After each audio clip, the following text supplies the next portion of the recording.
This is my second video update for the day, and this is going to be an update where I talk about just two stories. The first story has to do with Snake Island, and then I'm going to do a clown world, once again featuring Boris Johnson and Macron in this clown world. But first, let's talk about Snake Island and the big news, which is not really news, in my opinion. It's not a huge deal, but it is also a huge deal in a way, is the fact that the Russian military is leaving Snake Island. And a lot of people are talking about this abandonment, I guess you could call it, of Snake Island. And the Russians are saying that they're leaving Snake Island because of they're framing it as a gesture of goodwill. That's how they're framing it, and they're saying that they're leaving Snake Island in order to allow grain and wheat exports, food exports, to leave. I imagine the Odessa port. That's the excuse that they're using, that they're running with. And the Ukraine military and the collective West is framing this as a Russian retreat and a Russian defeat. And they're saying that it was the Ukraine military that heroically drove the Russians out of Snake Island. And we're free to believe whichever narrative we would like to believe. But I'm going to give you my quick thoughts on this. And we've done a video on the Duran as well with regards to this story. And my thoughts on this are that, number one, Snake Island was not that big of a deal to begin with. I understand the name and the way you can craft a narrative around a place called Snake Island is interesting. I mean, it's Snake Island. Think of all the media and PR spin you can do with a place called Snake Island. But I think from a strategic level, I've been trying for the past couple of weeks to figure out what is the strategic significance of Snake Island. And I've heard a lot of different analysis with regards to Snake Island, but I really just don't see a strategic importance to Snake Island. I just don't see it. As a matter of fact, Snake Island is closer to Romania than it is to Odessa. Historically, actually, I think it belonged to Romania, so give it back to Romania. But you can't really put any real significant military installations there. I mean, S-400s are out of the question. The thing is so small, it's a rock. And I just don't see the military or strategic significance there as far as controlling any sea lanes in the Black Sea or anything like that. I don't think there's anything that you can do from Snake Island that you can't do from the actual shoreline of Ukraine or Romania or any of the other countries that are in and around the Black Sea, Bulgaria, whatever, Georgia.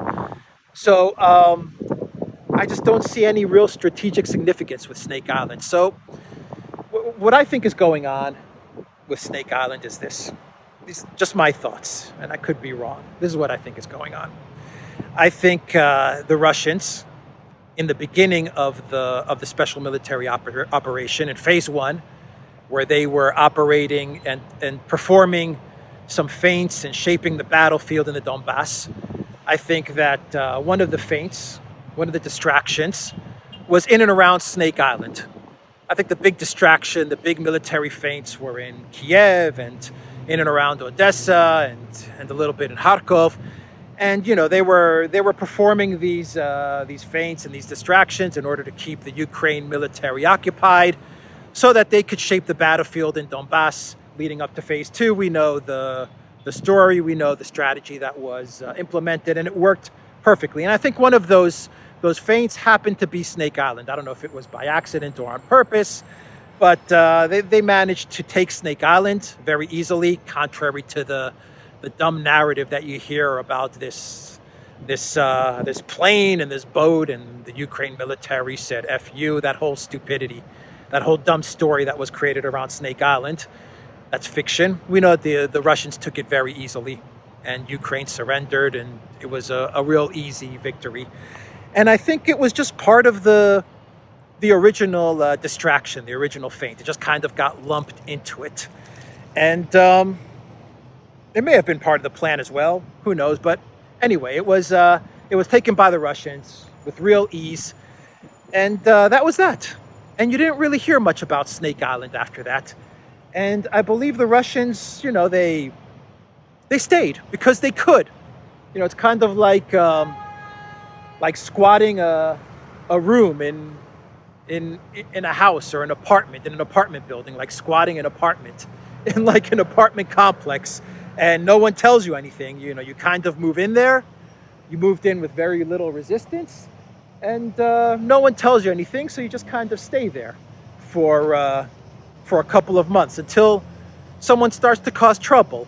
And for the past 2-3 months, Ukraine really didn't do anything in and around Snake Island. But the last couple of weeks, it seems like Zelensky has been obsessed with Snake Islands, as has the collective West. And I believe they're obsessed with Snake Island because they saw Snake Island, given its name, given its location, and given the fact that it's really undefendable. It's not really an area that's easy to defend, nor that it's an area of real importance, but it's something that's very hard to defend and easy to attack. I think the collective West, they told Zelensky, look, you're losing really, really bad in the Donbas. Things are falling apart. Severodonetsk, Lysychansk, everything that's happening in the Donbass is a catastrophe. So we need a media and PR win. We need a distraction. Remember, the collective West, they operate on media, PR spin. They operate on distractions. That's what they know. And Zelensky also knows media and PR really well. He's a clown puppet actor. His whole team, Arestowicz, all these guys are actors and script writers and producers. So I believe that they just said, look, let's just attack Snake Island, drive the Russians out. They'll leave eventually because there's no reason for them to stay. It doesn't serve any real importance. And that'll be our distraction and our media win. We'll get the mainstream media to talk it up. We'll talk about the great victory in Snake Island, the horrific retreat of the Russians, and that'll provide a very good distraction for everything that's happening in the Donbass.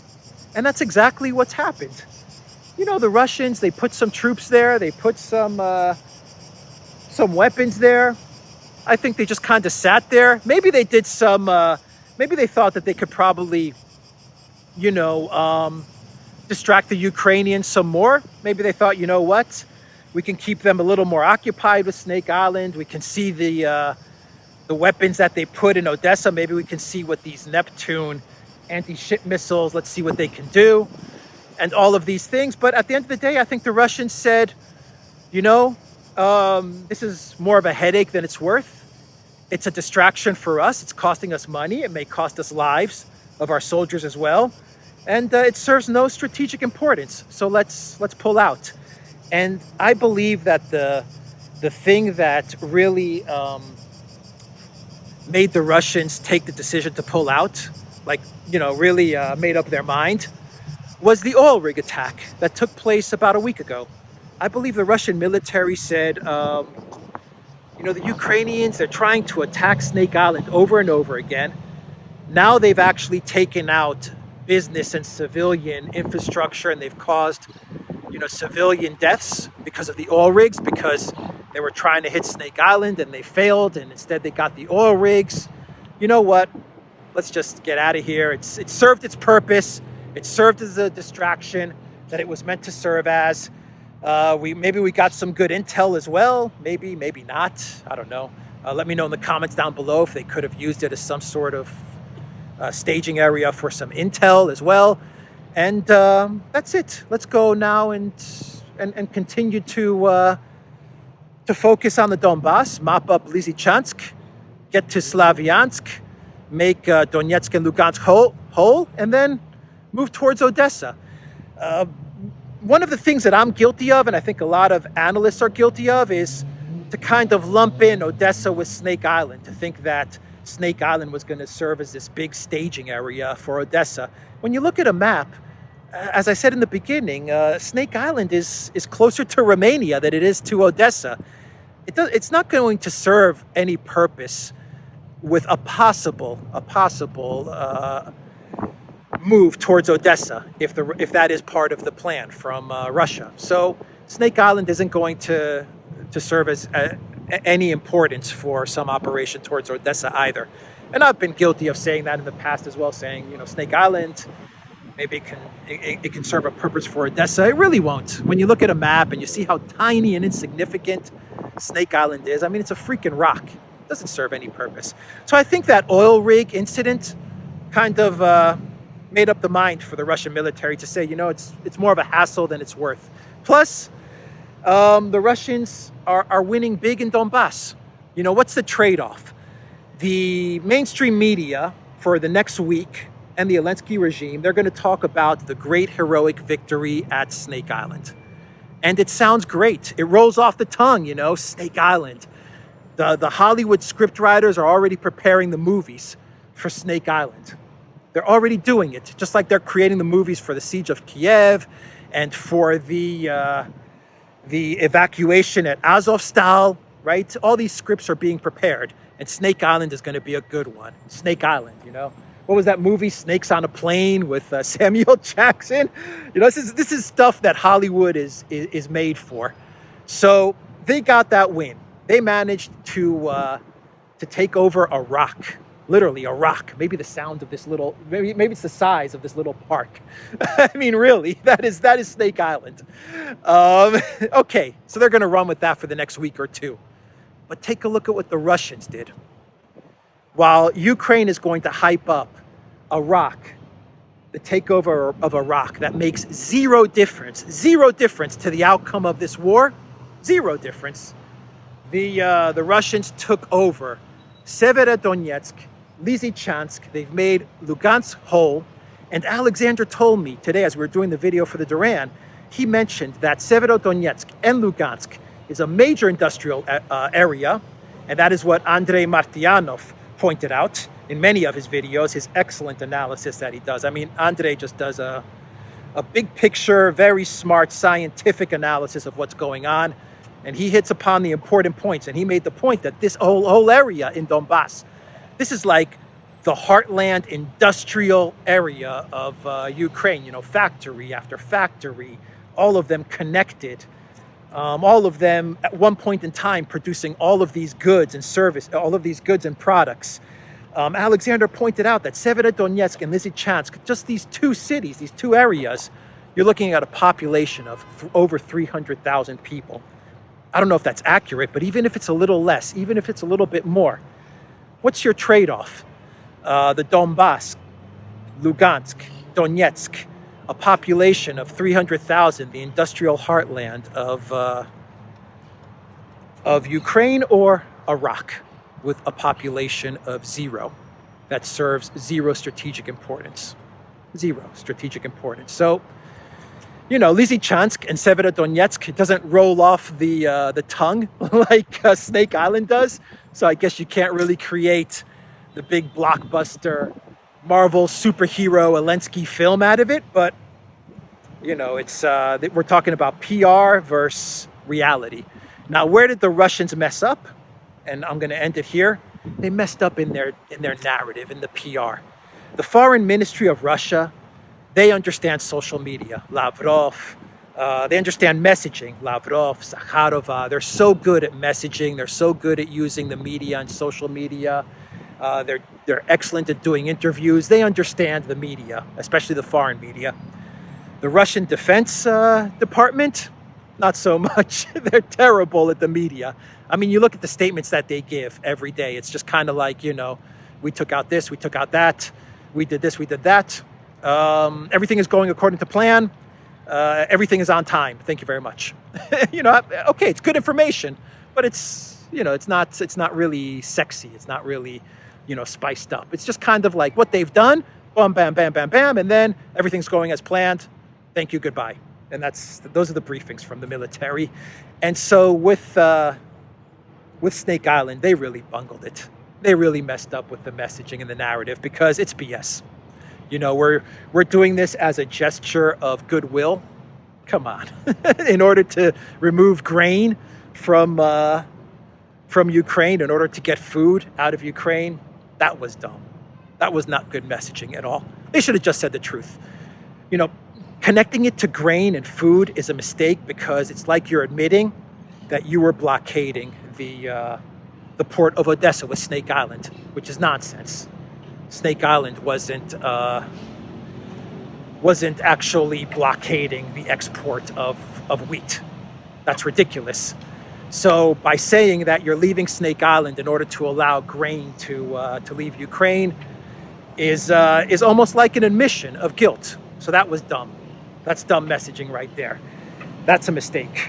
And then they tried to tie it to the opening of the Zaporozhye port in Berdyansk, which is the Russian-controlled port in Zaporozhye, is now opening up and it's exporting grain as well. So they tried to tie it all together. Nah, it doesn't fly.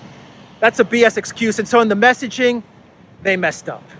What the Russian Defense Ministry should have done is they should have consulted with the Foreign Ministry. They should have consulted with Lavrov's office, and they should have gotten better messaging, and they should have said the truth. What they should have said is this. They should have said, you know what? We're leaving Snake Island because it served its purpose. It acted as a nice distraction for Zelensky and the collective West. It serves no purpose anymore. There's no reason to have our military be in harm's way. Zelensky, through their erratic behavior and their inability to properly find targets, have actually caused civilian and business damage with the oil rigs. So we decided to leave Snake Island and give it to the Ukraine military so that they can now consult their Hollywood DC script writers and formulate an interesting story around it. For us, it served its purpose. It's of no use in our military operation, and it was a nice distraction. See you, good night. That should have been their message. The truth, in essence. The truth, sex it up a little, maybe troll a little. You know, Maria Zakharova is good at trolling, and everything would have been good. And that's how they should have gone about it, instead of making up some grain. This is all about grain and wheat and exports. That was just dumb. Anyway, that's my take on Snake Island. I don't think it's a big deal at all. As a matter of fact, I think it's the right thing that Russia left because, you know, why stay? It's costing you time and money and people, and for no reason at all. So that's the update there. And let's do a really quick clown world, and this clown world has to deal with Boris Johnson and Macron. So Boris Johnson, 2 clown worlds in one day. Not bad. All in a day's work for Boris Johnson. Let me find a place here in the shade as I look for this article. This is going to be a good place to just kind of sit down and talk about this clown world. So here it is. Roman Empire's alliance would benefit the UK, according to Boris Johnson. Boris Johnson wants a political community encompassing not only the EU, but the Roman Empire's old territory. It gets better. UK Prime Minister Boris Johnson was reportedly so infatuated with French President Emmanuel Macron's idea of a European political community encompassing not only the EU, but Eastern Europe, particularly Ukraine, and the UK, that he has claimed it as his own idea and framed it as a modern take on the Roman Empire, the Financial Times reported on Wednesday. Johnson's modern imperium would stretch from the UK to the Maghreb region of northern Africa and eastwards to Turkey and Ukraine. He said, declaring he came up with Macron's idea back when I first became foreign secretary. and revealing he believed we should basically be recreating the Mare Nostrum of the Roman Empire.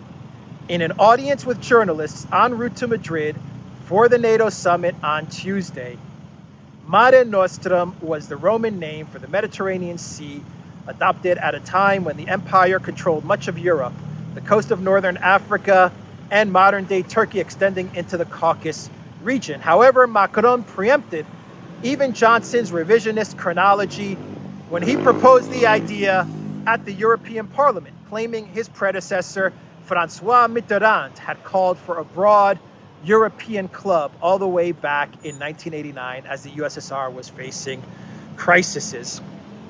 So, you got that, everybody? Boris Johnson is claiming that Macron stole his idea for a new Roman Empire, a Mare Nostrum Roman Empire, stretching from the UK all the way through North Africa, all the way to Turkey, and even towards the Caucasus. And Boris Johnson is upset because Macron floated this idea to the European Parliament, and Boris Johnson is now telling the media after the NATO summit in Madrid that this was his idea. He came up with the Roman Empire Mare Nostrum plan. So everybody that's living in North Africa and Turkey and the Caucasus and all of Europe, take note that Boris Johnson is ready to conquer all of us, including Greece, where I am. He's ready to conquer all of us and bring it all under his rule. But this was Macron's plan to begin with. So we've always said at the Duran that Macron always wanted to be an emperor of sorts. You know, he wanted to be the next Napoleon. And now it looks like that Boris Johnson also has a desire to rule over an empire. He doesn't want to just be Churchill. Boris Johnson wants to be Caesar. Anyway, oh boy, Boris Johnson. The UK has got to do something about Boris Johnson. Every day it's getting worse and worse. The more he speaks, the worse it gets. But at least he's providing us with a lot of clown world material. Anyway, that is the video, theduran.locals.com. Take care, everybody.